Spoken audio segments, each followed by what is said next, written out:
Molt bona tarda a tots, benvinguts, benvingudes. Moltes gràcies a tots els que heu organitzat, els que heu participat i els que esteu omplint de contingut, d'idees i de metodologies a aquestes jornades Territoris 360 d'aquest any, encara de pandèmia, no podem dir que sigui postpandèmia, però en què estem forjant el futur i l'esteu forjant des de cada municipi.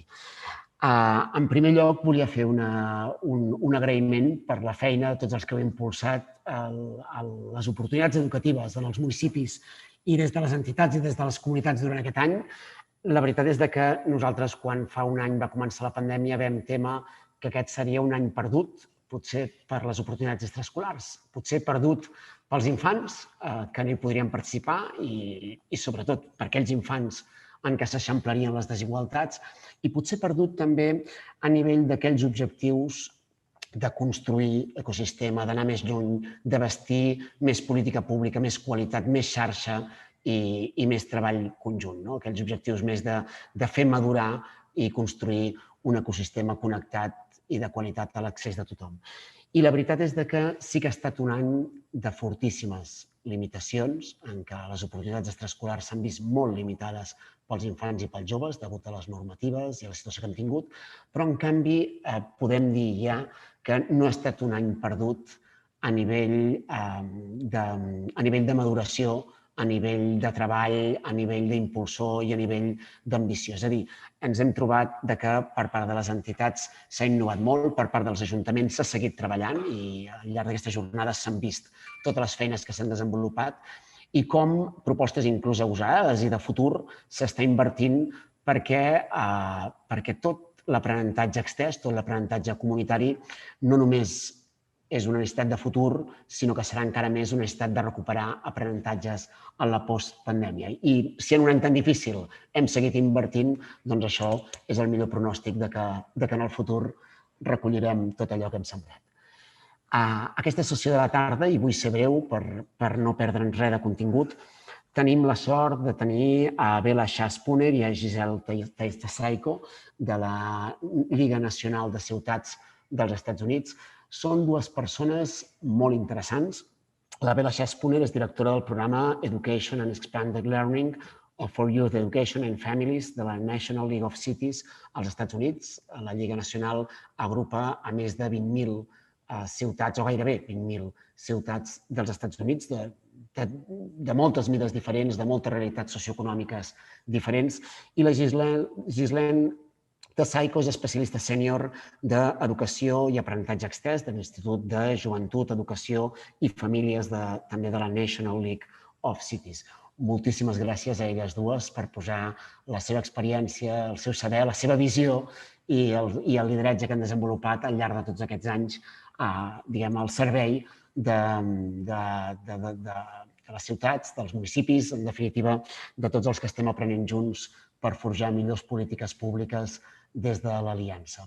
La veritat és que els agraïm molt perquè elles no només desenvolupen un model molt interessant i més necessari que mai, sinó que tenen un recorregut, són un laboratori viu d'aprenentatge, com us dèiem, ciutats molt diferents, en contextos molt diferents i amb propostes molt agosarades, i tenir la sort de disposar avui de l'aprenentatge i de la visió condensada d'aquest enorme laboratori és realment una cosa que els hi hem d'agrair moltíssim.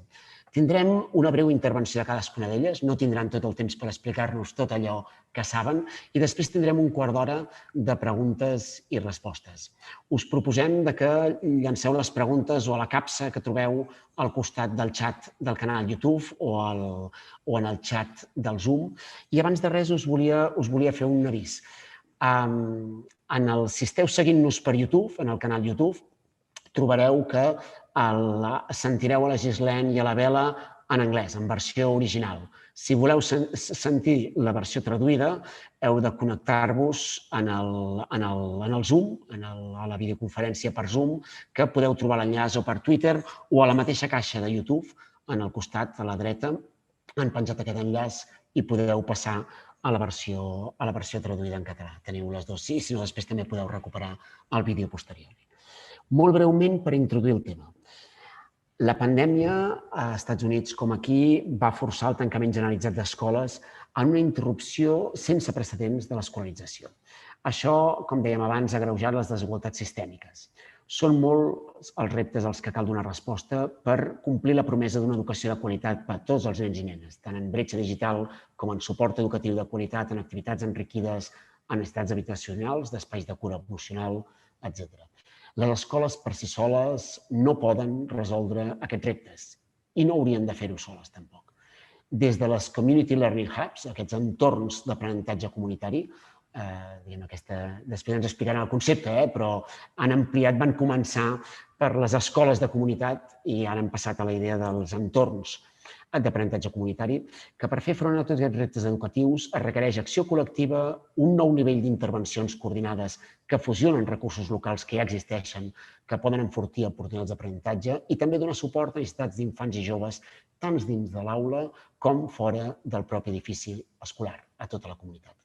Aquest nivell de coordinació se situa centralment a nivell local, que és on hi ha els líders municipals i els districtes escolars que estan en sintonia amb les necessitats de la comunitat.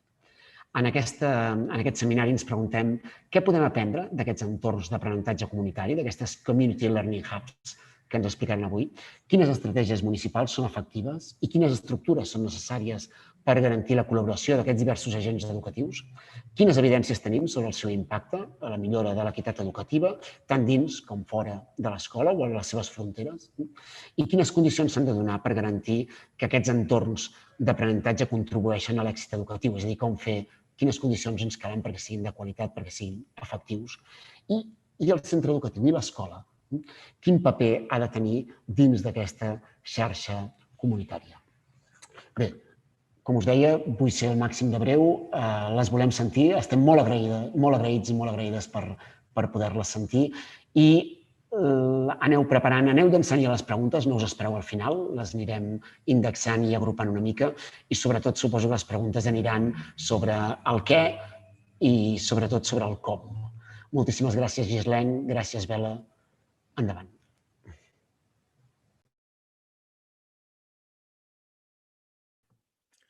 Hello, everyone. We are so happy to be with you all. It's a pleasure to be with you. And as I was saying to Ismael, I wish we could be with you in Spain. Beautiful country. We love it. So I'm going to go ahead and share my screen and we'll get going here. So as Ismael said, we're from the National League of Cities, and we are a national organization that represents almost 20,000 cities, towns, and villages across the country. It is an advocacy organization, as well as an organization that allows us to provide technical assistance to cities to really help them think about all of the issues that cities are responsible for. And Gislene and I sit on our education team, where we have been working with cities across the country to really help them think about how to increase educational equity across their communities and how municipal leadership can play a role to support student success and improve student outcomes. So in the US, our cities do not control the school districts. They don't control the schools. Most of the cities don't. There's probably about 10 to 15 big cities where the mayor controls the school system. But we have been working with cities over 2 decades, 20 years, to really help them understand the role that cities can play.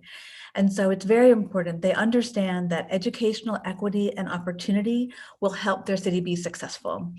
Right? So from things from public safety, thinking about the health and wellness and mental health of their community, if students are engaged, if they're graduating on time, if they're ready for college, and if they have access to college and are able to complete and get those degrees and credentials, we know that they'll be able to support the workforce of that community, support the economics of that community. And mayors care about that, right? City council members care about that.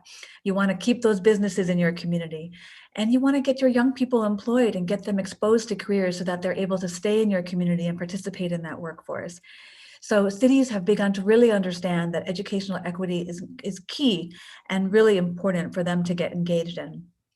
But how do you ensure, right? How do you ensure that you have opportunities for all? Our communities, I'm sure your communities across Catalonia are so diverse. You have people with higher income, with lower income, new people coming to your country that speak your language, that don't speak your language, different religion, different culture. and different opportunities for sure. So really important to understand that equal does not mean equitable, right? That you're not giving the same thing to everybody because certain people need more support in different ways. So different ways to think about improving access. You want to make sure you're thinking about how that information is being disseminated to different parts of your community. How are they getting the information? How do they get to the opportunities or to the activities or programs? Transportation is always a concern to think about. How can people get there? Not everybody has cars, not everybody lives near the bus or near the train. I'm also thinking about, do people have time to participate in those opportunities? Do families who are working maybe more than one job, do they have the time to bring their young people, bring their children to these opportunities? Of course, thinking about language to make sure everybody understands the information. And then of course, during the pandemic, we've seen even more so that technology and technical literacy is such an important aspect of this work, and it's become such a big barrier. So much inequitable distribution of digital knowledge so that young people have been able to participate or not participate in school and in opportunities. And of course, thinking about resources and money that people have, and social capital.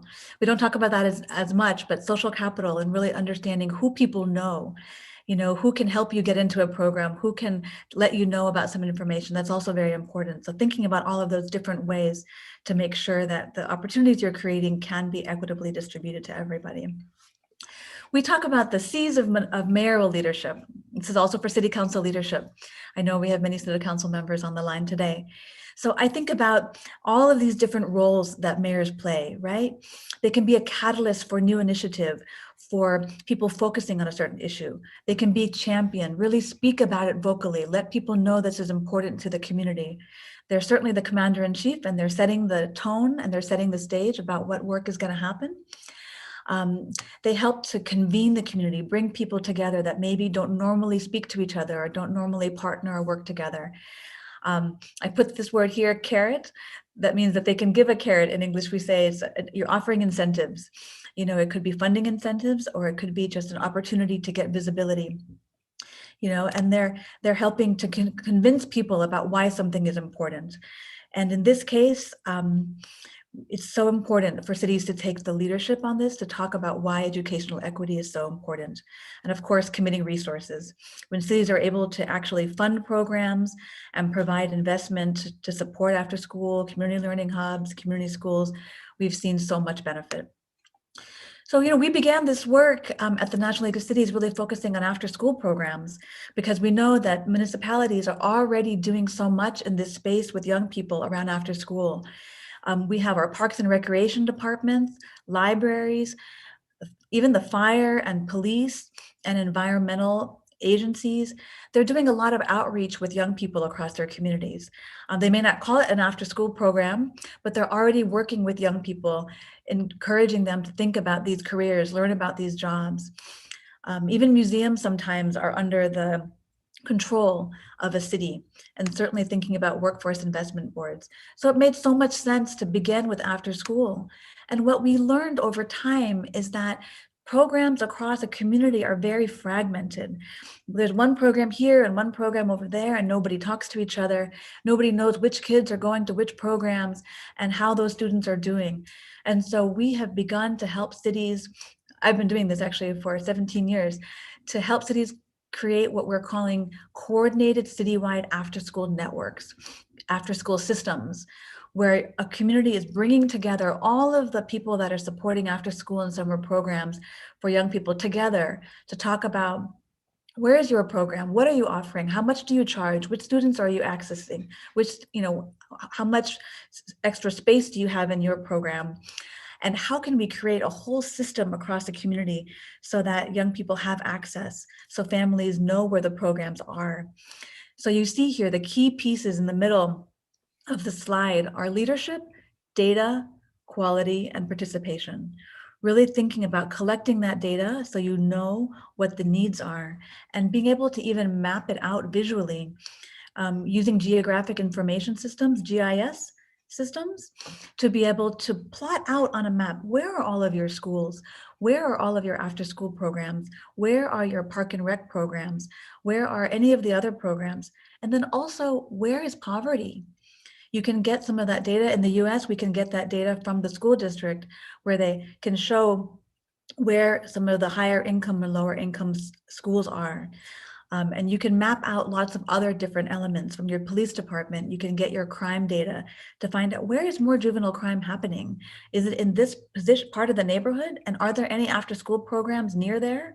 So these are all the questions that you can begin to ask yourselves as a community and look at it on a map. And when you see that map and you see, we have so many kids here, we have high poverty here, lots of crime here, and look, all the after school programs are on the other side of town. So you think you have programs in your community, but maybe they're not in the right places, right? For people who need them. So that's just a very important part of this data piece. And then thinking about quality. We always say that kids can vote with their feet and they can leave a program. And there's a great quote from a program in Providence, Rhode Island, one of the best programs in America, that talks about how a kid said they would walk a mile to a great program, but they wouldn't cross the street for a bad program, right? So of course, location does matter, but the point is that quality matters as well. And so these after-school systems can really help bring all of the providers together to do professional development, to help other providers learn about how to make their programs even better. These are not babysitting programs, right? This is not just a place to keep kids so parents can work, even though that is important. This is an opportunity for students to be able to learn new skills, to be able to develop their interests, to be able to have youth voice and youth agency, to talk about what they need, and of course, to support their academics as well. So you can see this is, the United States, and we have many different cities, big and small, across the country. This is not the full picture because every year there are new cities that are developing their systems, but we have many cities across the country that we've worked with that have developed these after-school systems. So strong leadership from their city councils and their mayors for supporting these after-school systems. And just some resources, if interested, you can find them on our website. We get a lot of money from the Wallace Foundation in New York City. And so we built some reports really talking about municipal leadership for after school and how you need a data management information system to be able to help measure those outcomes, measure the success that those programs are having. Because the more success they're having, the more you're going to be able to convince your city and convince your community that these programs are having value and are important. And then also, we put these briefs together to really show city leaders that after school and summer learning are a strategy, a solution to help with public safety concerns, a solution to help prepare students for college and career, and to help think about workforce and economic development. Because we know sometimes cities are not thinking about after school. We're so impressed with all of you who have been focusing on this issue, knowing that after school programs and summer programs are so important, thinking about the equity of educational opportunity for young people before the pandemic, certainly during the pandemic, and after the pandemic is going to be so critical. So with that, I'm going to turn it over to Gislene to talk a little bit more about the community learning hubs that NLC has been promoting with communities across the country. Gislene. Thanks, Bella. How's everyone doing? I know it's been a packed conference. So it's about noon here in eastern part of the US, and I believe it's evening where you are right now. So we're probably the only thing stopping you between you and a beautiful glass of wine right now. So in case you've already grabbed for that wine, buen provecho. But so while we're digging into today's discussion, I think it's important to note that the conference so far has been incredible. I do not speak Catalan, pero me migré a los Estados Unidos de Lima, Perú, hace como 22 años. And with the Spanish that I still know, I was able to listen in on a couple of discussions and was reminded of two things. One, that we are so interconnected now more than ever before. And two, boy, can I not wait to travel so I can potentially meet all of you in person, especially if I get an education passport one day. Please add me to that list. But in all seriousness, with everything that we have seen occur over the last year, these discussions that you've had over the last couple of days could not come at a better time. Right now, we are in the midst of a global revolution, one that necessitates greater creativity, but not necessarily originality. We've heard it said before because it's something so natural about who we are as humans. The need and want to improve is there to continuously revolutionize the world around us. Over the last year, I've heard 3 terms used to really define what is needed to move us past this moment. We've heard rebuild, redesign, reimagine. While these are all possible ways of framing our vision, we have to give ourselves more credit. We've already imagined it, we've designed it, and to rebuild it would mean to put together the pieces to something that is clearly broken. So if you're anything like me, I like to spend my weekends watching home renovation videos. The thing that I love about home renovations is that we can accept the fact that some homes are broken. Some homes have been lived in, people made themselves comfortable in them, they built stories and memories, people designed them to fit into their lifestyles, and they clearly show their age and their time. But when someone else moves in, that person may have a different style, a different taste, and different needs. They're defined by a different time, and therefore they make adjustments to the home to reflect those changes. But this also does not mean that the home does not have good bones. So what does that say about us? You may be looking at me and wondering, what does this have to do with education? So as you heard over the last couple of days, education is defined by our local communities, the places we call home. And education, at least up until this point, has been used as a tool for global competition. To get real about the kind of home that we want to create here on Earth, we have to get real about who we were before the pandemic. So a couple of things that I want to highlight for us to think about is that in the late 18th century, before the pandemic, we were working 10 to 16-hour workdays. And these were normal for many people because of the fact that we were told that factories needed to be open 24/7.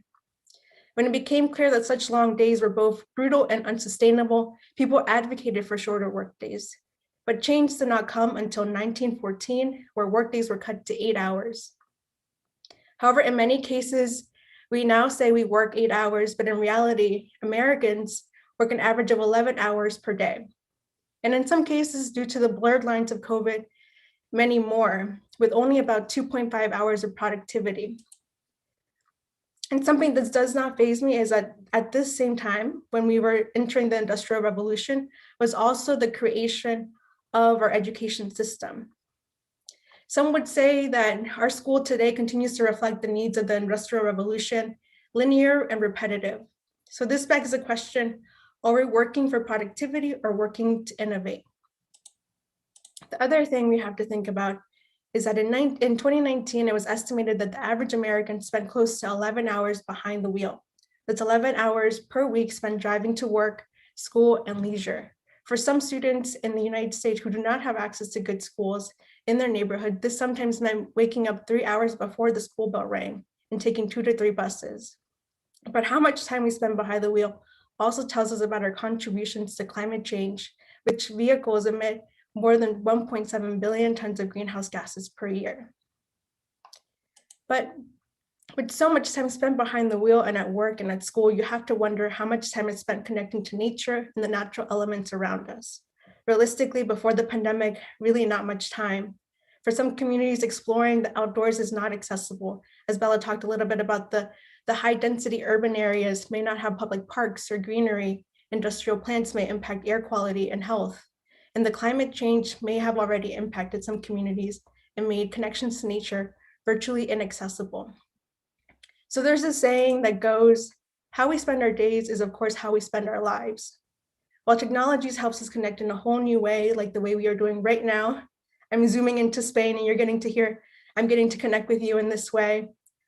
Before the pandemic, we lived very hectic lives, constantly on the go, hustling and bustling through our communities, taking for granted some of the most important elements of our humanity, and that was connection.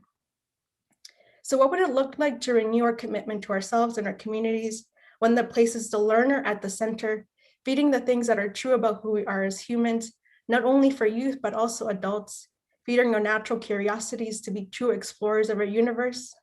While the community learning hub model has emerged as a result of the pandemic, which we'll discuss later in our presentation, there have been many years of studies that document the need for holistic supports and services. As I mentioned earlier in the conversation, A revolution doesn't necessarily need originality, but rather some creativity. So now I want to toss it back to my colleague, Bela, who's been doing a lot of work in this space too. Bela, what does it look like to build communities that put learners at the center, and how has it improved educational equity?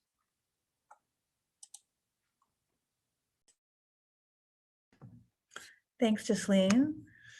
Absolutely. So this has been a evolution, in the United States. We have tried many different things. The community school model is a model that's been around for some time, but it's gaining speed and gaining momentum and gaining understanding and investment. So the community school model, as Gislene said, puts students at the center. We're looking for our children to be successful, but we know that they need so much more around them to help them be that way. There are so many barriers to learning, right? And so here's just kind of a model that shows we want to put the relationships around them. There's a lot of training of community school teachers and coordinators and the principal too, to make sure that young people feel known, they feel heard, and they feel loved. And then bringing all the partners in a community together to really think about mental health, medical, dental health. There are so many basic things like asthma and vision that just get in the way of students learning because nobody knows that they need glasses. So thinking about bringing in a medical clinic in a school building to be able to provide those services to the students and also to their families who may not have access to insurance, may not have access to a hospital or doctor's office. So really removing some of those barriers, and then also being able to have conversations with families around their housing, around employment, thinking through those transportation challenges. And so kind of wrapping around all of those intervention and treatment services to help students. And then one big element of community schools as well is the citizen participation, community engagement. Trying to really bring in the community to understand what that community needs. So this is just a graphic from a research report done by the Learning Policy Institute that did an amazing research study summarizing over 140 different research studies about community schools and the elements that community schools provide. So you see here the 4 pillars. In the green is the expanded and enriched learning time and opportunities. So that's your after school, your summer, your opportunities to connect with nature, to do hands-on learning, real-world problem solving. You have the purple at the bottom, the integrated student supports, and that gets to providing food, providing basic needs, the medical and dental, other types of supports that they need. And then the orange at the top, this collaborative leadership practices is really about bringing the leaders together in the school community to work together, to think about what can they all do together to help meet that student's need. So this is where the principal of a school is the principal, but they're working in partnership with the community school coordinator and a site team of parents and other community members to talk about what that community looks like and what that community needs. This is a very different model than I think a lot of principals are used to. And so this doesn't work for all schools, but really thinking about how the principal can share that leadership and really elevate the community school coordinator role to be a partner with the principal, that everyone's leaning in to trying to support the students and to get those student outcomes. And then the blue at the bottom is around that active and family community engagement, really thinking about how to bring families in. There are so much knowledge and resources and skill that parents have in a community, even if they don't speak the language. So we have so many Latino communities or immigrant communities from Africa and others that maybe are not great English speakers, but think about all that they know and all the things that they can share with the students. So giving them a role to participate in the school and share their knowledge, their expertise with the students. It also helps them feel a part of the community and helps them want to be active and support the school. So community schools have seen, lots of results over time. Here's just a picture of sort of the short-term, long-term results and kind of the end impact that we're trying to achieve with the community school model. right? You want to make sure kids are ready. You want to make sure families are involved, as I said. And this leads to academic success. It leads to students being more healthy. It leads them to communities to being better places to live. Whole communities have been transformed when community members and young people feel an ownership and feel a connection and feel a belonging, to their school. So it's very exciting. I mean, even in the US, in our Congress, in our federal government, there, you may have heard, I don't know how news gets across the oceans, but a big new legislative plan with billions of dollars behind it finally passed by Congress, and President Biden should be signing it today, tomorrow, to put a lot of new money in for after school and for summer and for community schools. And it's because of the advocacy and because of the evidence that shows the kind of impact that community schools and after school can have. So there are a lot of words on this slide, and I hope these slides will be made available to you afterwards. But this was just from that research study that really shows that community schools can meet the needs of low-income students and low-achieving students by helping to close that opportunity and achievement gap. That the integrated student supports, those medical and dental services, that they help to improve attendance, behavior, social functioning, and achievement. And that the after school and summer learning, they're also associated with positive academic outcomes, with school attendance also going up, with their behavior going up, and their coursework and grades going up as well. And that community engagement is also associated with reduced absenteeism and increased academic outcomes. We know so much, there's been a lot of research on attendance, and that attendance matters. It seems very basic, common sense. Of course, when kids come to school, they learn more, but it's really important with the absenteeism is really contributing to a lot of academic decline. So just in terms of challenges, the challenges in this work is that it's so important that the school leader embraces the community. And that's, like I said, that's not always common. Some of the challenges are finding the money to be able to fund a person, a coordinator that is managing the community school partnership, somebody that can help reach out to the community and find out what services and supports to bring into the school. Again, like I said, it's important for teachers and principals to share that leadership. You hear so many times about teachers who, sometimes really feel that, the after school providers who are coming into their classrooms, are not, respecting their classroom and keeping their classroom in order. And so it's important for that communication to be open when people are sharing the building and sharing the spaces. Again, really thinking about community needs and getting that data to understand what the community wants. Every community school looks different, just like every after school and summer program looks different, because you want to make sure you're meeting what the young people want, what's going to make them come and stay and participate and be engaged in the program. And so getting that data. Also really making sure that you are giving those disenfranchised communities a voice. There are so many people in our communities that don't trust the schools, right? They maybe didn't have a good experience in their own life with schools, or they maybe themselves didn't go to school that much, in their home country. And so it's important to find a way to help them share their concerns and their thoughts and their needs. Another challenge can be looking for physical space in a school building for those community partners to come and provide those services. Not all schools have additional space for those kinds of things, so sometimes that can be a challenge too. And then, of course, even just finding out who those partners are that you can bring to the table. So as I said, this has been a movement that's growing, and the National League of Cities, we partner with the Coalition for Community Schools, another organization here in the US. And the goal is to grow community schools to 25,000 community schools by 2025. We've done a count, and there's about 10,000 community schools in the US right now. And so we're really trying to push by supporting different networks of schools and leaders and superintendents and principals and mayors. NLC is also involved at the table to try to explain to mayors how they can play a role in expanding community schools. And like I said, the new federal money that may be coming will also help this as well. So I will turn this over to Gislene. Should I stop sharing again? Yes.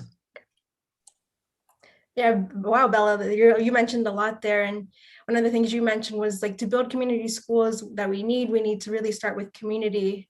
So though the pandemic's true tools right now, we don't quite have the data yet on what the impact of the pandemic has been on education, not only in the United States, but globally. We know that schools across the world are grappling with various challenges, but they shouldn't and aren't facing these alone. Currently, early forecasts from around the world show that some students are returning to school with close to an entire year behind, academically, socially, emotionally, and developmental needs. Students of color, students with disabilities, and students from low-income families will likely bear the brunt of all these losses. In fact, some of the early data suggests that it's already happening for many of our students. All of this threatens to widen the inequality gap and hobble recovery. However, our education systems underlying problems long predate the coronavirus. So despite the invaluable and heroic work of our educators, not only in the US, but across the globe, schools are no longer sufficient for addressing the complex needs of today's learners, a fact that COVID-19 has made plain and simple. So while it was developed during a different industrial era, today's education system was never designed to meet modern learners' needs, to renew our commitment, not only to ourselves, but to our communities. It looks like what Bela just showed us, the community school model, one that is equipped to expand opportunities, meet learners' interests and needs, and offer diverse paths to success. And let me see if I can share my screen. Building back better will require investments not only in schools, but in community-wide learning hubs or ecosystems that can leverage the supports and collective efforts of classrooms, science centers, libraries, museums, parks, after-school programs, maker spaces, and so much more that our communities have access to, with components that are both public and private, virtual and natural. Learning ecosystems should reflect the needs of today and connect the way that we are connected in interdependent society.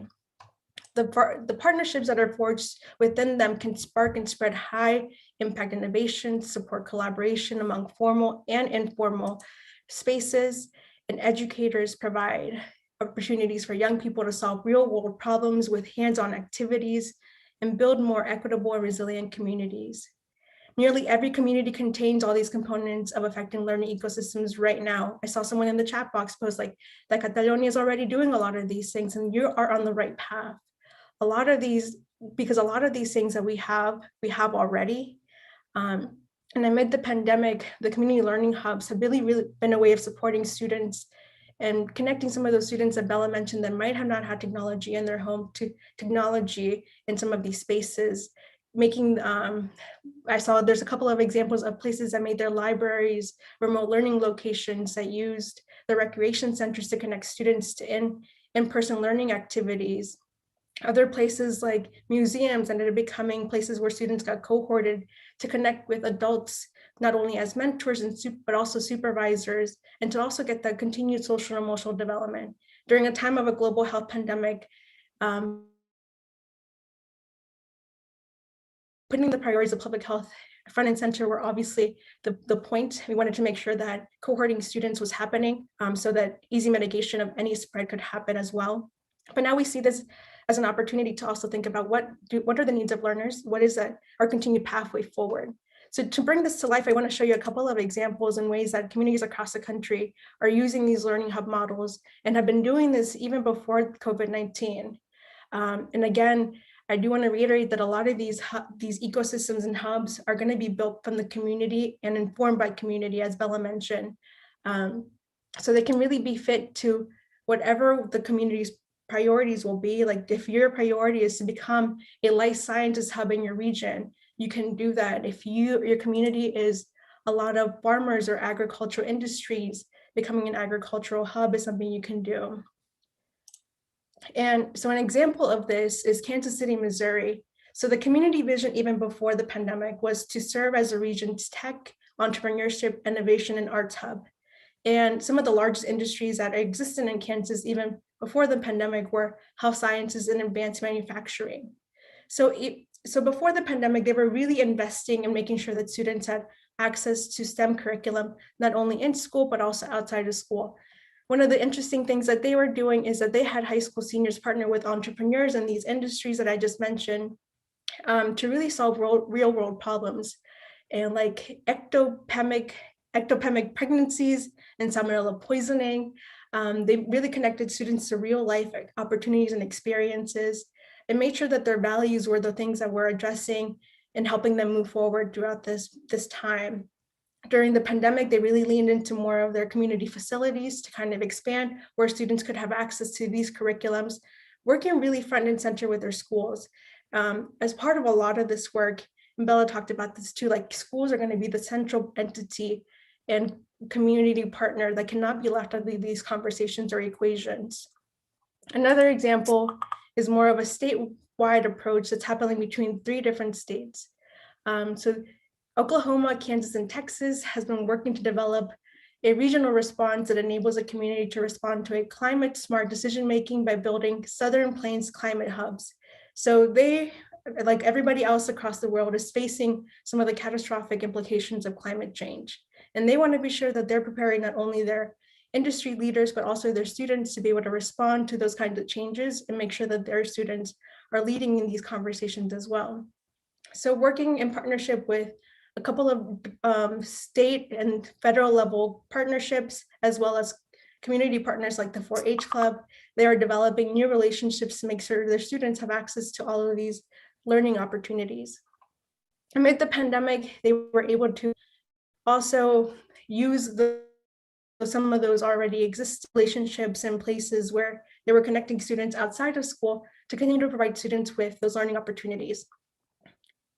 In Eastern Kentucky, an ecosystem of school districts and universities and economic development organizations empower students to reimagine former coal land for entrepreneurship goals. So really, it goes back to the fact, like, a lot of this will be determined by what your community's priorities will be. And while schools have long been bastions of progress thanks to the work of educators, the current system's one-size-fits-all model was never designed to connect quickly and change the world in which learners can now live. So tomorrow's graduates will have to tackle and think critically, work collaboratively, and tackle the intractable problems that COVID-19 has magnified. There's rampant inequality, intense political culture divides, and extreme ecological changes and pressures. And I know it's not one just that the US is facing. I know this is something that as a humanity, we're currently facing globally. So there's a couple of conditions just from our observations over the last couple of months of what's really important in thinking about these learning ecosystems, learning hubs, and what are needed to really kind of move this work forward. So when we think about this, one of the biggest things is really starting with youth voices and community engagement. Oftentimes, youth are kind of left out of the conversation. We think of them as the people that we're serving, but not necessarily the people that we need to be talking to. And we need to make, as we move forward into this collective impact work or collective action work, youth must be front and center at the table and in the conversations. It's also going to be really important to host conversations with community partners, community members. What is it that they want to see in their own communities? These people not only are residents or taxpayers, they are also people that live there and want to make a home for themselves there. And a lot of the efforts that you end up moving forward will be sustained by the voices of the people you build. So if you want to be able to continue to do this even after some municipal leadership, you need to have people at the foreground, really being able to advocate for the things that they want and they need. And the other biggest thing is about keeping these people at the center is like the proximity and partnership to the people who need the most services. Having them at the table will really help you define your vision for your community and where you want to move forward. So Bela talked a little bit about some of the partnerships that are necessary to kind of build out this learning ecosystem. And this will really be dependent on what you're prioritizing in your community. First, like I mentioned, some communities are really big on agriculture, so they're going to be prioritizing some of those partners. Here in my own town, we're really prioritizing some of our biomedical partners. We want to become a biomedical region. So we're going to be partnering with some large industry leaders in that space. But partnerships are going to be critical and key. And two of the ones that I'm going to say are really critical in having in the conversation are schools and your municipal leaders. Your municipal leaders are going to be your biggest allies because they can help galvanize and do so much more, as Bela mentioned, the 10 carats of municipal leadership that are critical for these conversations. Another really key piece is going to be data and assessment. If you have data, on where some of those gaps are right now, it's going to be really important to help you inform your conversation. If you have data on trends, where are some of the industries in your community going? That's also going to be important to informing where you kind of put some more of your investments. And it's going to be important to think about how you overlay data and inequity in your community, and also with the opportunities that you're bringing to your community. But just as equally as important as bringing data to the conversation is going to be thinking about the assessments. Bela talked about the importance of quality. Just as much as making the investments is important, assessing the quality of your program will be important. As humans, we want to continuously learn and develop, so should our programs. They should reflect the needs and ability to be able to do that and scale our work. We want to be able to increasingly improve. And if you don't have any data systems in place that can help you assess that, it's going to be difficult to kind of determine where you're going even after that. Another key part will be assessing your infrastructure. I talked a little bit about the time that we spent in transportation. And as Americans, we spent over 11 hours in our cars per week. So that says a lot about where we're going and where we're accessing some of the most important resources and services. I don't know if that's true for many communities in Catalonia, but when you think about these learning ecosystems, it's important to think about some of those transportation needs. What will students need to get to these places of services? What will you as an adult need to get to the places of services to serve your youth? Another thing that's also going to be important is thinking about buildings. We are in a time where building more is going to be harder. So thinking about how we can use buildings as multi-use as opposed to for only one purpose. There are some communities that think about using their schools as community centers in the evenings. Are there ways that you can use some of your schools and your museums to do the same? The other thing is thinking about some of the other infrastructure needs like broadband. How often did we think about broadband before the pandemic? I can be honest and say that's not something I really thought about before the pandemic. I knew I had the internet because it was on my phone or I was able to access it on my computer, but before the pandemic, it wasn't necessarily something I thought about being a big issue. And now we're seeing that having access to broadband is one of the most essential services. It is not a luxury, but a utility. So to be able to move into the 21st century economy, having access to broadband, not only the internet itself, but also technology in our homes will be so critical. So those are going to be some of the questions you might want to ask yourself about, like, what is the infrastructure that we currently have at our disposal to be able to use, and where are some of those gaps in opportunity? The other really key thing that we talked about is some of those wraparound services. There are a lot of things that are happening right now that are impacting us in many different ways. We talked about some of the mental health issues that we're facing, some of the economic challenges that we're facing. So what kind of services are our students and community members needing? Is our community really facing a drug problem? Do we need to bring in another number of partners who can address those different challenges? Is our community personally facing more issues when it comes to social and emotional development? Do we need to plug those in more often? We're considering those wraparound services and what your students need in your community will be essential in not only identifying the partners, but also identifying your vision. And the last thing I want to say is that this is not an education reform. This is more of a renewal of what is already true about us as people, as our communities. Like I said, a lot of these things that you're seeing here are already exist in our community. We just have to think about how we're using them more intentionally and authentically. So I'll turn it back to you, Bela. Thanks so much, Gislene. It's been amazing to see the work that communities have done across the country, and such a recognition of, people who need the most right now. So I'm going to wrap up so we have time for questions, but just in terms of a call to action, the municipal leaders and all of your partners who are on the phone, it's your opportunity to really just lift up your voice to talk about this goal, this vision of educational equity, vocalize it, and bring people on board with you. Bring your educators together and your community providers. We've talked a lot about that, to review the data on what your community needs and where you're seeing those gaps and where those inequities are. If you're thinking about after school or the community school model, if you have resources, prioritize bringing those people together to create an after-school system, and it will take some investment.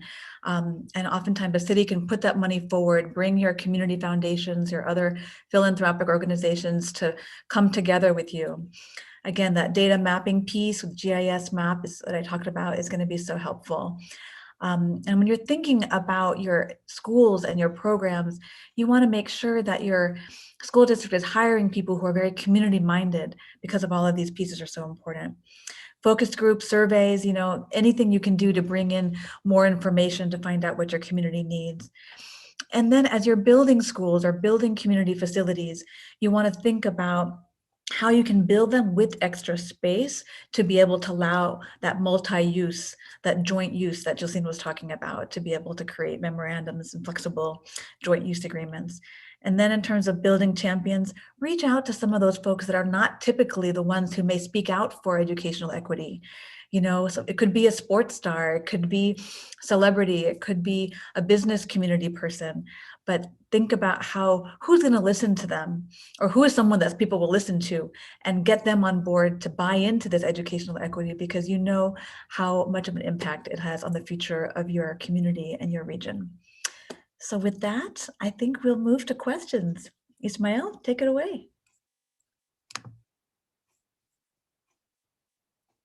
So many questions in the chat, but we can't read them. Yo hablo español también, tengo que decirlo, porque Gislene lo dice bastante. Yo hablo español también, pero no hablo catalán, pero mucho gusto. Sí, no us he dit, però tant la Bela com la Gislene parlen un castellà excel·lent i, per tant, en realitat ens podríem comunicar amb elles directament en les preguntes traduïdes. Però aprofitaré el rol de moderador, perquè com que hi ha moltes preguntes que ens han arribat per un costat i per un altre, moltes paraules d'agraïment també i de felicitació per l'iniciativa que porten i pel que ens han explicat, però intentaré agrupar les preguntes en diverses rondes per no fer-les d'un amunt i allargar-nos més del compte. Hi ha una pregunta que diu com diferents ajuntaments han treballat per validar la qualitat de les activitats, de la diversitat d'activitats, diguem, educatives de la comunitat. Diguem-ne, la diversitat de la comunitat és una riquesa, però també comporta a vegades desigualtats o una heterogeneïtat molt gran de qualitats. Com ajuden a millorar també aquests ajuntaments o a enriquir la qualitat educativa d'aquestes activitats? Aquesta és una pregunta. Una altra pregunta també diu com diferents municipis treballen aquests sistemes de dades municipals de les activitats, amb quins sistemes es treballen aquestes dades, són dades orientades a que les famílies i els mestres sàpiguen on està el mapa i les condicions d'accessibilitat i els preus fàcilment, o són dades de cara al monitoratge de com els nois hi participen, si ens poden explicar alguna cosa més sobre aquestes dades. I després, la tercera pregunta d'aquest primer bloc és com han aconseguit diferents municipis vincular els centres educatius a la xarxa comunitària. És a dir, moltes vegades en el nostre país hi ha centres que treballen més de portes endins i que els hi costa més fer que els docents i els tutors mirin la trajectòria de l'infant al llarg de tota la setmana. És a dir, com fer que el centre s'impliqui en la comunitat i com fer que el tutor de cada alumne també actuï com un prescriptor, com un recomanador d'activitats o itineraris comunitaris.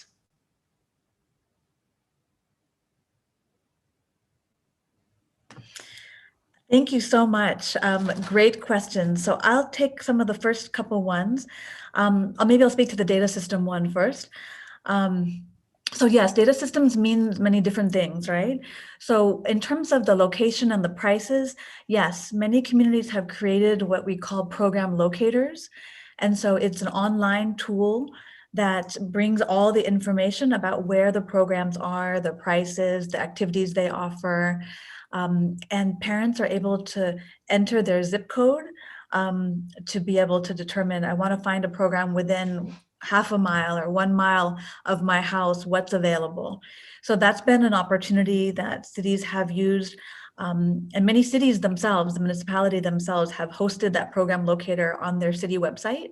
And it was a whole process where they had to issue a survey to get all of the community organizations to give that data so they could put it into an online program locator. So that's more for locating and understanding what diversity of opportunities exist. But the other piece of the data system is really looking at outcomes and impact. And that's the data that you really need to be able to continue to make your case and advocate for more money and more partnerships, right? And so many different software systems that provide this opportunity. And some communities have built their own. So it's really important to ask yourself as a community the questions: what data do you want? What do you want to know? Do you want to know about school grades? Do you want to know about attendance? Do you want to know about behavior? Do you want to know about crime, right? How have these programs impacted these community-wide outcomes? And how have they impacted the student success themselves? And so as a community of providers, people have to agree to collect that data and to give that data to the data system.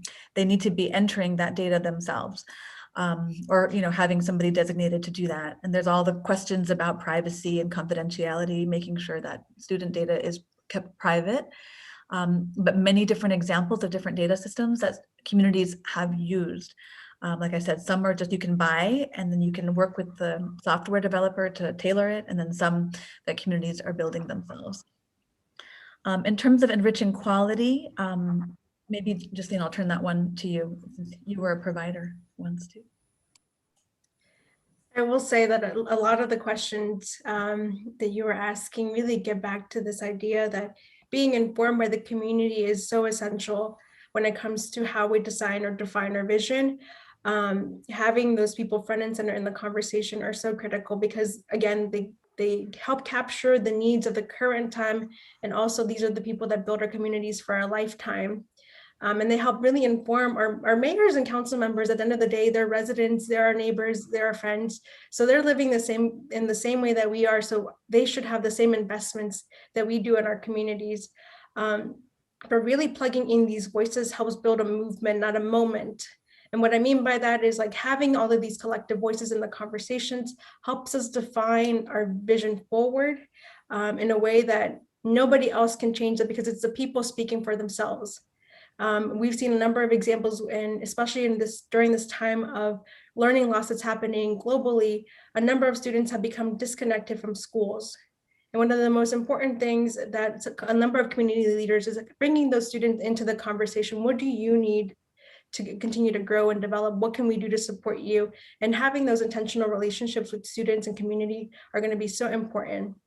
And also when we think about quality, when we think about improvement, Bela talked a little bit about the data systems that are important, but that's why your community partners are so important as well, because they may be collecting data in so many other different ways and may have the capacity to do so that you don't have the capacity to do. Maybe you're a staff of 5 people, but maybe your colleague or your partners have a staff of over 25. Maybe they have the capacity to identify more data entries and points. So really leaning into your partners is going to be the pinnacle point of how you inform the conversation. I believe, did you want me to turn it back to you, Bela? You had a couple of other responses. Okay. Sure. Yeah, I mean, just to further on the quality piece. So in America, we have the National After School Association, and they really have developed standards, quality standards for programs. And in fact, every city sometimes created their own in the early days, but now many are kind of taking the sort of national standard. And in the standards for after school programs, it really lays out, ratio for students, for kids, how you engage youth voice, the diversity of activities and programs, what the physical space should look like. So we have kind of a list of those standards that programs should adhere to be kind of listed as a quality program. And so that would be something that, if you don't have that in Spain, happy to share that with you, and you can build it to make sense for your community. But that's definitely one of the key pieces, is making sure that providers agree that we're all going to work to this quality to be part of that. So that was just one piece I wanted to say. And then to be honest, your last question is really good and really difficult. The linking educators, the centers to the community network and the teachers, there needs to be so much work. Sorry, I have this background noise that I can't get rid of. so much work to help teachers connect with their community partners. In a community school, that happens much more easily, right? Because you have the community partners in the school, and the whole purpose of that site-based leadership team is for teachers to learn about, what are the kids doing in the after-school program, and what challenges may they have, and how can the teacher support that, and vice versa. But in a regular school setting, when you have after school over here and schools over here, there's not a lot of communication between teachers and those after school providers. So I think even in the US, we have to do a lot more work in that area. But creating opportunities, and you guys could be the innovators and ones that we learn from on this, but creating opportunities for in-school educators to be able to hear from those community providers if they're not in your school, to be able to facilitate that back and forth and really holistically support the child would be fantastic. Anything, Gislene, on that? I know we're at time. Ismael, you tell us when we have to stop talking. I think we have 15 minutes for questions. Moltes gràcies. Moltes gràcies per les respostes, Bela i Gislene. Si us sembla bé, ens allarguem uns minuts en relació al temps que teníem previst, uns pocs minuts, per demanar-vos una altra ronda i encabir unes altres preguntes que també són molt interessants. Una diu, amb quins models ens podeu explicar que diferents municipis aporten beques i ajudes econòmiques a les activitats extraescolars? És a dir, són ajudes directament a les activitats, són ajudes a l'alumne, són ajudes activitat per activitat, són bosses d'hora per participar, es canalitzen a través de l'escola, directament a través del municipi, a través de la... Quins models per a vosaltres són interessants o destacaríeu de provisió de beques i ajudes econòmiques en aquest àmbit? Una altra pregunta té a veure la Pilar Lleonard de l'Associació Internacional de Ciutats Educadores. Ens pregunta quin perfil ha de tenir el connector d'aquest ecosistema d'aprenentatge, per aquella persona que enllaça gens, els dinamitza, que acompanya projectes, no? És a dir, d'aquí depèn on podria estar associat. Hi ha diverses preguntes que van en aquesta mateixa direcció. Quina institució, pregunta l'Anna Baró, pot aportar el dinamitzador comunitari, el que fa els vincles? I després la Cristina Bucara ens pregunta amb quins indicadors, quins són els indicadors per vosaltres més interessants amb els que seguir, monitoritzar i avaluar aquests ecosistemes d'aprenentatge, aquestes escoles de comunitat. Diguem, quins són aquells indicadors que ens poden parlar més potser de qualitat, connectivitat, diversitat i millora dels aprenentatges. I per acabar, també la Cristina Bucar diu com aconseguim que els agents treballin junts? És a dir, a Catalunya hi ha moltes xarxes, per exemple, que promouen projectes, hi ha molt d'esperit impulsor, molta iniciativa en aquest sentit, però a vegades costa crear un marc comú perquè aquestes iniciatives treballin en la mateixa direcció, s'integrin bé. No sé si ens podíeu explicar com algunes ciutats han promogut això o han resolt bé aquest repte.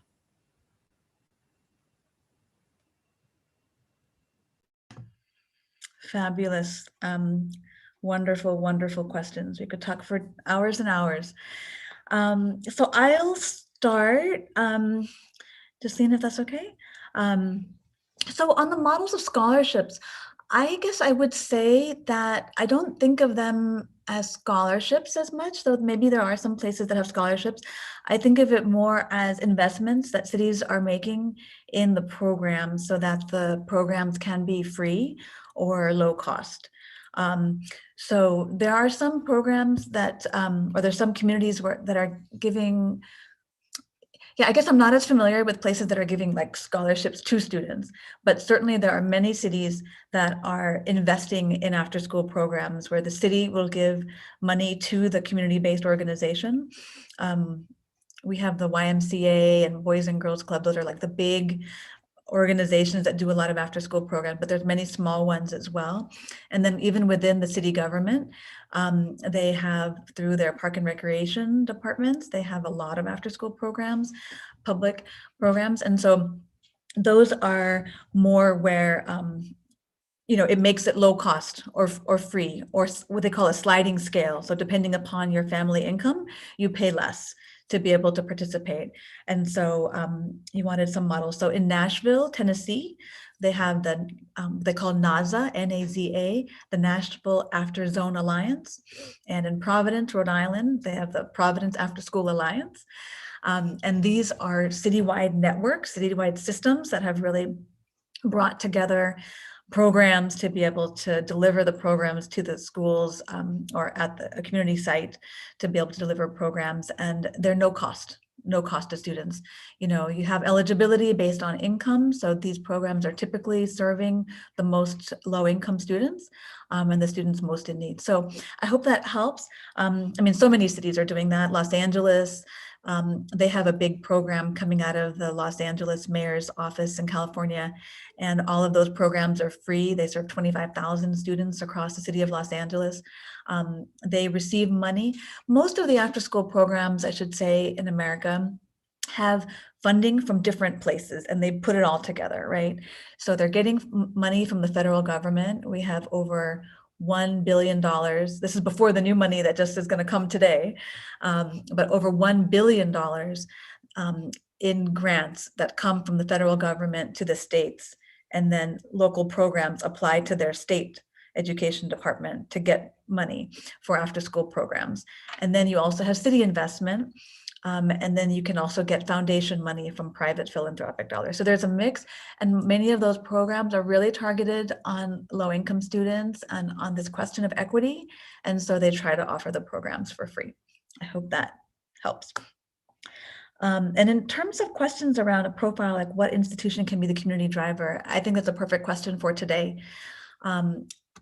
I mean, we work at the National League of Cities, and so we have to say cities are a critical driver of this work because of everything that we've talked about, right? Because you can make the case that community learning hubs, community schools, after school, summer programs, all of the enrichment, that all of these opportunities help enhance the quality of life of your students, families, and residents, and that they have a stake in the game, right? City council members, mayors, they have a stake in the game. They need their cities to continue to be vital and successful. And so by doing that, of course, you need to have that sort of three-legged stool of city, school district, and community partners. And of course, because everything takes money, it's really important to have your business community and your private philanthropic community at the table as well. And again, from our perspective, mayors, city council members have that power to convene, that convening authority to bring everybody to the table to say, this is important, our city needs it, we are falling behind. We need to bring everyone together to ensure the success of our students, because they're going to be in our workforce in 5-10 years, and that time goes by so fast. So I think that can be a huge institution, the city, to be a community driver for this work. Indicators, community learning hubs. Gislene, I give you the hard one. No, and I just wanted to build off of that, Bella. You made a great point that it really is municipal leaders that have the critical role in doing this. They have the bird's eye view of what are the needs and resources that are accessible in their cities. But they're also not the end all be all answer to these questions. It is going to be important that they are informed by, like I said, community members.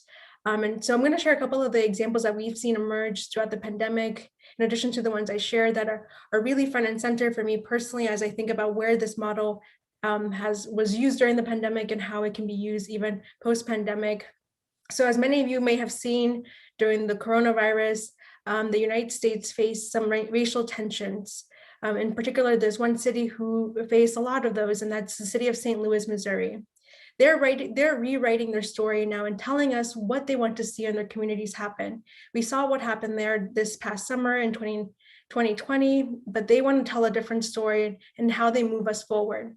And one of the critical things that they're doing is making sure that the city partnerships that they build around the pandemic are continuous even post-pandemic. So one of the things that they did, they stood up community learning hubs, various centers around the community to really address the needs of students during the pandemic, because a lot of these places were shut down as a result of the pandemic and public health reasons, but they were able to figure out a way of using them and smaller cohorts to make sure that their students had access to all those different pieces we talked about: digital access, supervisors, youth and young adult mentors. But now they're thinking about how do we dig into this, the fact that we were able to stand up these facilities and centers in a new way that can support our schools and the learning day itself.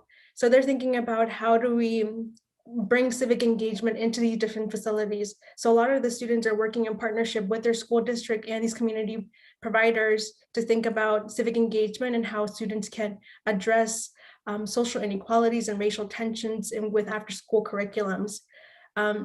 Another city that's been doing a lot of work on community learning hubs is the city of San Francisco. You may know them as a big hub on innovation and tech.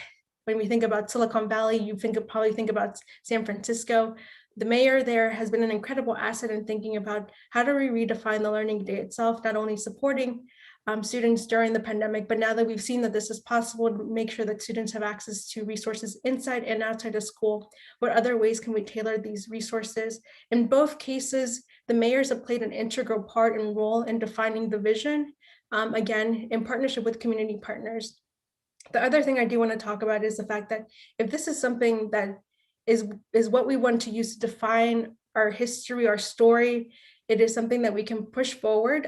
In the United States alone, because of the various community schools and community learning hubs that have stood up during the pandemic, there is now a federal reconsideration for how we do the learning day. A lot of folks are coming together from both the national and the local level to think about how does the learning day happen in a natural way, connecting students to both like this kind of learning, but also natural learning that's happening outdoors. So again, it's not a moment, it's more of a movement, and it really takes a little bit of time to think about what that vision looks like. In terms of indicators, those I think are, again, goes back to how we define the vision for our community. I don't think we have all the clear answers at this point about what that looks like, but it's very much defined locally, but depending on what our priorities are. Yeah, thanks, Gislene. I mean, I would say for indicators right now, like Gislene said, it's early, but at least reconnection to school, right? I mean, in America, we're not open. Our schools are not open. Most of the cities, schools are not open, or they're open hybrid, a couple of days a week, or 1 week on, 1 week off. And so at least the community learning hubs are able to see how many students have accessed services, right? Have logged on to school. So I think they're tracking that. Just to reinforce Gislene's point about San Francisco, one thing that stood out to me about them is they have a lot of rich people in San Francisco, but they have a community of immigrants and people, who are not well off. They put $26 million in these community learning hubs to support 300 kids.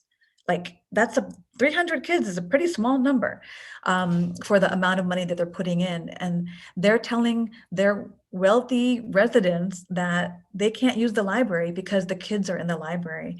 And there's a lot of pushback, you can imagine.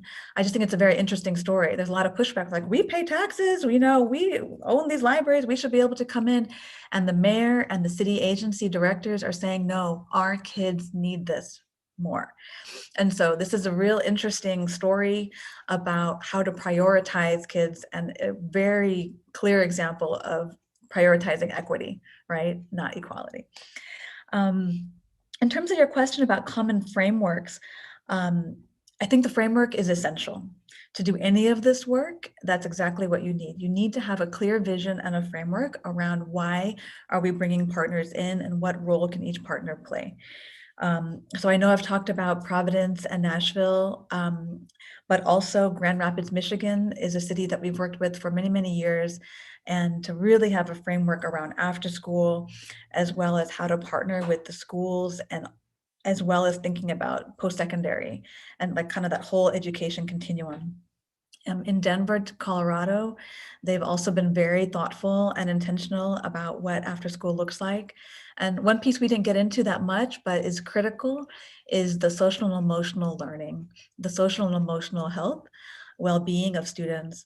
And there's interesting work happening in Denver and Tacoma, Washington, and other places in Boston around, Boston is a great example of after school too, of teachers and after school providers intentionally working together to improve the social and emotional learning of young people, improving that school climate, learning from after-school providers are youth development people, right? And they're trained to learn how to work with young people. School educators are not necessarily trained in that way. And so bringing those two together, holding intentional conversations and training and professional development opportunities so that those two can talk. It's been a really big piece of some new work funded by the Wallace Foundation in the US as well. So I don't know what opportunities we have afterwards to be able to share documents with with the group to share with you all around frameworks, but I think making sure that the vision is clear and sort of what are your outcomes and kind of moving backwards from what is the end goal that you want to see and what are the inputs that you're going to need to reach that goal and who in the community can take responsibility for some of those inputs, to really develop that framework is going to be a tool and your map, right, to help you get there. Molt bé. Moltíssimes gràcies per la densitat i la qualitat d'aportacions.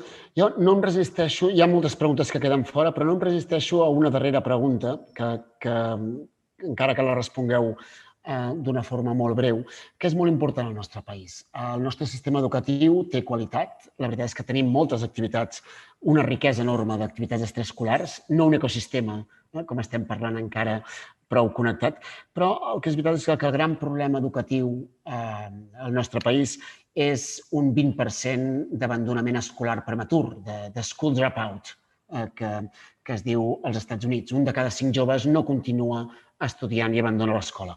I això segurament és el que converteix en molt important una de les preguntes que diu i amb els instituts a l'edat de 12-16 anys, com funcionen aquest tipus de programes? És a dir, contemplen els alumnes de secundària? Amb quines edats? Com es pot treballar? Quines ciutats han aconseguit models interessants per treballar amb aquestes edats més de transició i on hi ha risc d'abandonament escolar prematur? I can start talking about that, Bella, for a little. And I think one of the things that we've seen is when we talk about the partners that come to the conversation is the industry leaders that kind of reflect the community needs, but also career and technical education have become a central point of these community learning hubs and the community school model. When we think about what the needs of students will be in the future, it's something that has been central in the conversation, especially as you have seen or you may have seen what the United States economy has been doing during the pandemic. The closing down of so many businesses and small mom and pop shops has really impacted us and our communities. So there's a need to really think about how we're making those connecting points. And in a lot of these learning hubs and community schools, it is a front and center conversation. How do we bring these industry leaders and their curriculums into these facilities? And as I pointed out in the Kansas City, Missouri example, they are making sure that these facilities are equipped to prepare their students for those industries, that the students can feel like they are getting connected not only to school, but to future workforce opportunities. And one of the things that we've been working on is kind of identifying some of the needs of students who have become disconnected or are becoming disengaged during the pandemic or dropping out. Many of the students in the United States who are no longer attending school are within the ages of 16 to 18 as a result of the pandemic and have lost touch. So why are they no longer going to school has been a central question for us. And many of the answers is because we don't see additional opportunities beyond high school at this point. And I'm sure that that's something that we may share as a commonality globally. For a lot of students right now, they may feel isolated or lost about their career pathways and what is to come even post high school. So that's one of the ways that folks are trying to reconnect and re-engage students, giving them those hands-on project-based learning opportunities. Yeah, exactly. And I'll just add quick, it's a very important age group that the US is very concerned about for the exact reasons you were talking about in terms of potential for dropout and being able to earn income, right? They're dropping out because they need to work and they often need to support their families. And so creating opportunities for apprenticeships or internships, being able to connect them with an employer so that they're gaining some course credit and also some money and those skills. And again, that social capital to connect with employers has been really important. And also many cities in America support what they call summer youth employment programs. And cities are making significant investments in these programs. They're from usually 14, as low as maybe 14, not 12, but 14 to 18-year-old, where it's maybe a 6-week or 8-week program. Again, this was impacted during the pandemic for sure, but there were still many communities that found a virtual way to connect kids to employers and paid them. So they're getting paid a stipend, and they're getting exposure to different work opportunities and careers to be able to think about how to take their next step. So, I think the employment and the income is a really critical hook for this age group, because that is one of the major incentives for disengagement and dropping out. There are many other reasons, of course, health-wise, and drugs and gangs and all of these other things happening in our communities. But I think oftentimes some of those things are happening also as a result of needing income and needing to feel a part of something. And so the thinking about apprenticeships and internships and employment and working with your business community to keep them engaged is a really good strategy. Moltíssimes gràcies, de veritat, a les dues, per la vostra feina, per la generositat de compartir aquest diàleg tan compromès, i esperem no trigar gaire a tenir-vos a Barcelona, potser a fer un taller més relaxat i discutir, que ens ensenyeu els coms i també poder compartir moltes de les iniciatives que s'estan fent a molts municipis de Catalunya. Gràcies de tot cor i continuem. A banda de que us demanarem algunes de les referències. Com que anem malament de temps, us presento al final d'aquestes jornades. Les tancarà la Fathia Benhammou. La Fathia és directora de l'Aliança Educació 360 i parlarà en nom de tots els de moviments de renovació pedagògica, de la Fundació Bofill, de totes les centenars d'entitats i de municipis que estem treballant en això. Ens parlarà de què hem assolit aquest any passat, el 2020, i quins són els reptes de l'any vinent. Gislene, Bela, moltíssimes gràcies, i aprofito també per donar per extensió gràcies a totes les preguntes d'una qualitat enorme d'aquest debat.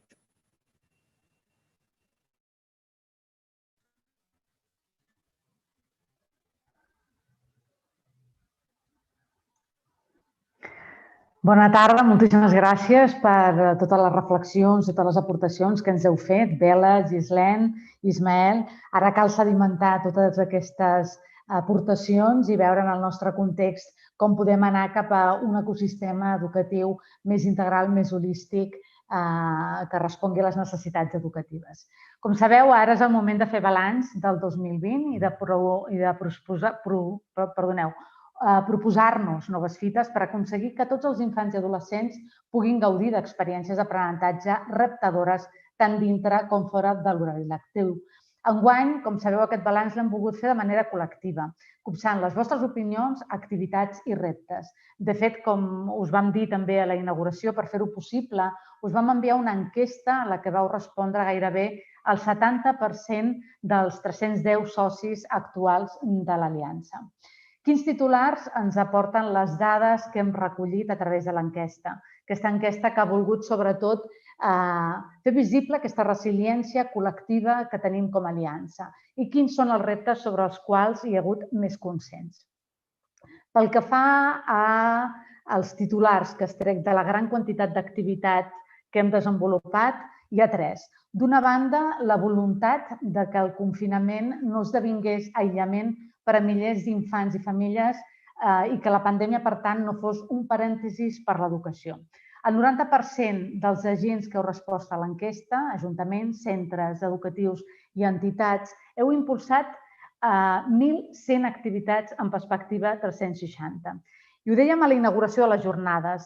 Amb la pandèmia hem descobert la nostra fragilitat, però lluny de paralitzar-nos, aquesta crisi ens ha activat per sostenir i garantir l'educació, especialment en els entorns més vulnerables.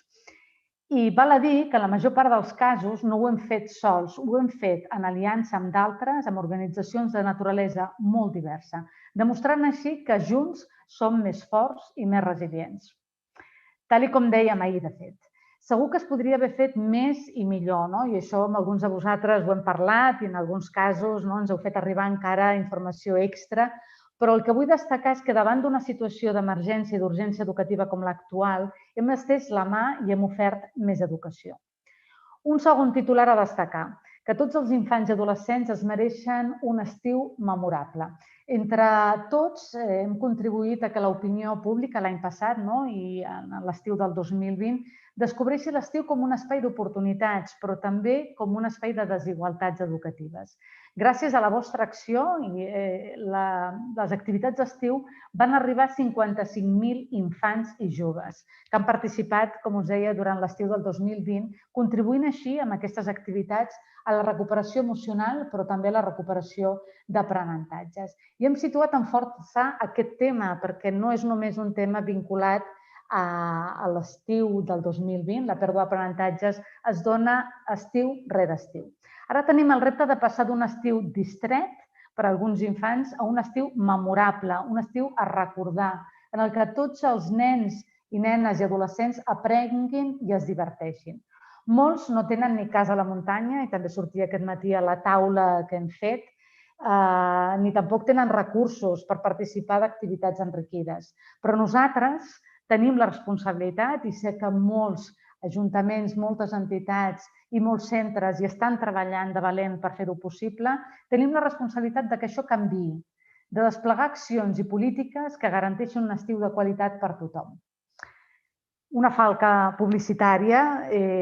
Necessitarem del vostre compromís a partir del mes d'abril. Fem una campanya d'estiu enriquit i una crida al voltant d'aquest repte tan important. Dèiem que tenia tres titulars. El tercer titular que destaco és que hi ha hagut una aposta per crear vincle i acompanyar educativament. I per fer-ho hem desenvolupat especialment dos tipus d'activitats. Activitats que reforcin aprenentatges escolars i, per tant, m'estic referint a activitats de suport educatiu, a activitats de mentoria, de reforç, d'estudi assistit. I, de fet, perquè us feu una idea, la major part de les activitats, el 72% del total de les activitats que ens heu dit que heu fet durant l'any passat han estat d'aquesta categoria. Activitats per reforçar aprenentatges escolars i educatius. I, d'altra banda, també s'han desenvolupat activitats que alimenten el creixement personal i emocional. I amb això m'estic referint especialment a activitats de lleure, culturals i tecnològiques. La major part d'aquestes activitats s'han adreçat a infants i adolescents de l'educació obligatòria. Hi ha un tema que jo també crec que és important a destacar, que és que el primer trimestre del curs escolar 2020-2021 hi ha hagut un increment d'activitats adreçades a les famílies. I clarament, aquest era un repte que també anava apareixent l'any passat. L'objectiu principalment ha estat el de pujar el capital social d'aquestes famílies i empoderar-les i empoderar especialment les seves capacitats parentals i la seva implicació en l'educació dels fills i de les filles perquè els poguessin acompanyar amb més qualitat i amb més garantia. Us deia també que hi ha hagut tot un seguit de reptes que a partir de l'enquesta heu compartit amb nosaltres. D'aquests reptes hi ha 6 sobre els quals hi ha hagut molt de consens. I m'agradaria també poder compartir-les amb vosaltres. D'una banda, hi ha el repte de la promoció de l'equitat. I dir també que la major part d'aquests reptes ens interpel·len a nosaltres. Som un sector, som una aliança formada per agents molt crítics. I per això hem triat alguns reptes que no són gens fàcils, però que en tot cas sabem que són nuclears i que donen sentit a aquesta causa comuna que tenim, que és la de garantir oportunitats educatives tant dintre com fora del sistema educatiu i, a més, de manera connectada. Deia, el primer repte té a veure amb la promoció de l'equitat. Cal més inversió i més mesures per eliminar les desigualtats educatives en el fora escola. En aquest sentit, la connexió de l'educació formal i la connexió de l'educació no formal esdevé una palanca de canvi per millorar l'equitat educativa, per garantir la cohesió, la inclusió i per combatre la segregació. Aquest també ha estat un altre element que ens heu fet arribar de manera recurrent. L'altre repte ha estat la necessitat de continuar reivindicant amb fermesa que les activitats extraescolars i del lleure són una part ineludible del dret educatiu. perquè cada vegada més les oportunitats educatives es juguen en el fora escola. Això també ho hem vist durant aquests dies, ho vam veure ahir amb algunes de les intervencions i experiències que es van compartir, ho hem vist aquest matí i ho tornàvem a veure ara també amb la intervenció que ens han fet la Gislene i la Bela. Un tercer repte important que també ha sorgit és que calen més estructures i recursos per garantir la connexió dels agents comunitaris i dels entorns d'aprenentatge, lectius i no lectius, i per aprofitar especialment els actius comunitaris perquè tots els infants i joves puguin prosperar educativament. El treball col·laboratiu, com hem anat veient, entre els diversos actors educatius és imprescindible perquè l'educació surti enfortida d'aquesta crisi educativa.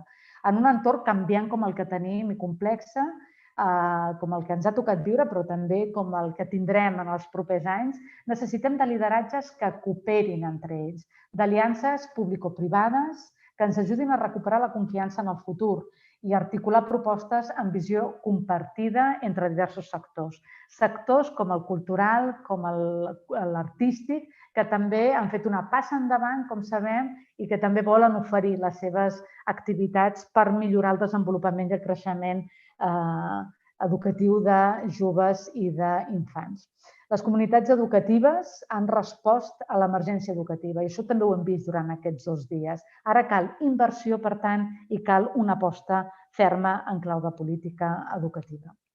Un altre repte interessant també que ha anat apareixent és la necessitat de més dispositius de suport educatiu i d'orientació i dispositius que estiguin articulats en el territori com a polítiques efectives per acompanyar el procés d'escolarització. Perquè ningú quedi enrere, i això ens ho explicava ahir també la Sarai Samper, perquè els infants i adolescents tinguin els suports i les orientacions que necessiten per construir les seves trajectòries educatives amb èxit. Un altre repte, que evidentment havia d'aparèixer, ha estat el de la necessitat de combatre la bretxa digital a través d'espais d'acompanyament i de formació a famílies i infants i des d'una perspectiva comunitària. El tema digital no és un luxe i això ho hem anat veient de manera clara i contundent. És una condició necessària per fer possible la connexió, per fer possible el vincle, l'aprenentatge, la resiliència. Hem d'evitar, per tant, que hi hagi els privilegiats i els exclosos de la tecnologia. I aquí el paper de la pròpia comunitat, de la biblioteca, dels museus, és primordial. Allà on no hi arribi el centre educatiu, hi ha d'altres agents comunitaris que probablement, i a més ho hem vist, tenen capacitat de donar resposta i d'ajudar a tancar aquesta bretxa digital. I finalment, un últim repte també que hem consensuat té a veure amb la qualitat, amb la innovació, amb la necessitat de revisar les estratègies educatives per respondre millor les necessitats emergents. Cal, i això ens ho dèieu de manera també contundent, cal analitzar el que funciona i basar les nostres accions en evidències, avaluar el que fem per poder replicar-ho en altres contextos. També cal establir estàndards de qualitat. Ara també ens parlava la Bela sobre aquest tema. Estàndards de qualitat comuns entre els diversos actors que proposem activitats educatives tant dintre com fora de l'horari lectiu. Tots aquests esforços s'han d'articular en polítiques i és veritat que aquí tenim un repte encara important, però hi estem treballant i esteu treballant de valent per fer-ho possible. I la pregunta que ens fem és quina pinta tenen aquestes polítiques. Doncs bé, aquestes polítiques s'assemblaran en part amb moltes de les iniciatives que s'han presentat durant aquests dies de la mà d'ajuntaments, entitats socials i de centres educatius. Per exemple, s'assemblaran a la proposta d'Educació 360 de l'Ajuntament de Viladecans o al Consellet d'Adolescents de Palau d'Anglesola o el passaport adonauta que implementa l'Ajuntament de la Bisbal i d'altres ajuntaments o el projecte Relat de la Fundació Gentis o el Raval Estiu Educatiu de la Fundació Tot Raval o el model d'extraescolars compartides dels barris de Santa Eugènia o Sant Narcís o el projecte Ítaca de la UAB. Tenim molts exemples i tots aquests exemples ens han d'ajudar a construir aquesta política del futur. I com es fa això de cristal·litzar aquests reptes en polítiques? Doncs no hi ha una altra manera, i això també ho dèiem a la jornada de l'any passat, que això només es fa fent. es fa caminant i preguntant-nos constantment com fer les activitats educatives més riques, com arribar als infants que més ho necessiten, com garantim que totes les activitats siguin de qualitat. Com hem vist al llarg de la jornada, no es tracta de tenir la gran política pública que resolgui tots els nostres reptes, sinó de tenir clar l'horitzó, i això també ha anat sortint, el propòsit, i anar implementant mesures que ens portin cap aquí. El que sí aspirem és a construir, imaginar col·lectivament amb vosaltres aquesta política educativa del futur i volem que tot el que hem fet col·lectivament i el que hem compartit durant aquests dies a la jornada ens serveixi de brúixola, de guia per fer-ho possible. Nosaltres continuarem treballant amb vosaltres i esperem que vosaltres continueu també compartint, inspirant-nos, no només a mi, és a dir, com a directora de l'Aliança, sinó especialment entre tots els aliats que formem part de l'Aliança Educació 360. En tot cas, no vull acabar la jornada sense donar les gràcies, especialment a vosaltres per la generositat que heu tingut, els que heu compartit amb nosaltres reptes, iniciatives i reflexions. Sense vosaltres la jornada no hagués estat possible.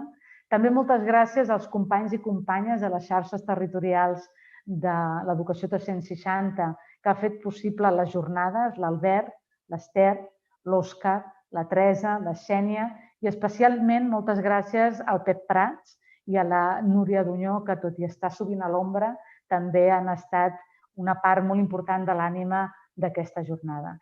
Moltes gràcies a tots. Seguirem convocant-nos, cridant-vos a l'acció i proposant-nos nous reptes, però també noves metodologies i nous models i esperem que vosaltres també vulgueu comptar amb nosaltres. Fins a la propera jornada o fins aquí a pocs dies perquè tindrem algunes sorpreses preparades, començant per el tema de l'estiu enriquit. Moltes gràcies.